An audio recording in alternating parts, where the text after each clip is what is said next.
गणपती बाप्पा मोरया, मंगलमूर्ती मोरया. परशुराम हे शंकराचे परमभक्त होते.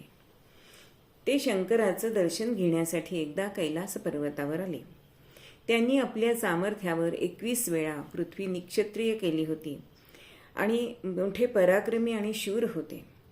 एकदा दुपारी ते कैलास पर्वतावर आल्यानंतर अंगणामध्ये नंदी होता. त्याला परशुरामांचा पराक्रम माहिती होता आणि म्हणून त्यांनी परशुरामाला आत सोडलं. दुपारची वेळ होती आणि गणपती आपल्या मुलांना अंगणामध्ये खेळवत होते. परशुरामांना त्यांनी बघितलं, पण त्यांचा पराक्रम त्यांना माहीत नव्हता आणि त्यामुळे अर्थात दुपारी वडिलांची झोपमोड होईल या कारणास्तव त्यांनी वडिलांकडे त्यांना पाठवायला भेटता येणार नाही असं सांगितलं.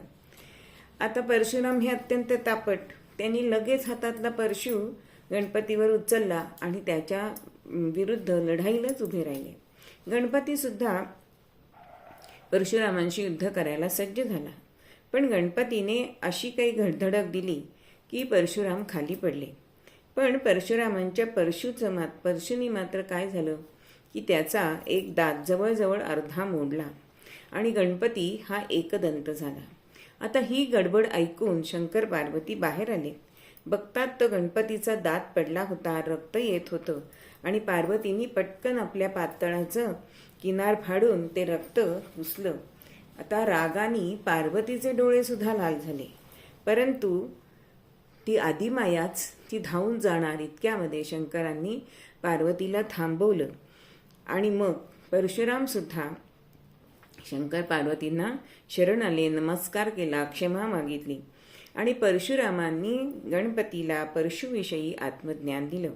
मग गणपतीने हळूहळू लोभ, मोह, मद, मत्सर, क्रोध, ममता या षड्रिपूंवरती विजय मिळवला आणि गणपतीची कीर्ती ही हळूहळू पसरत होत गेली. अशा रीतीने परशुरामांचा परशु लागून गणपती हा एकदंत झाला. गणपती बाप्पा मोरया, मंगलमूर्ती मोरया.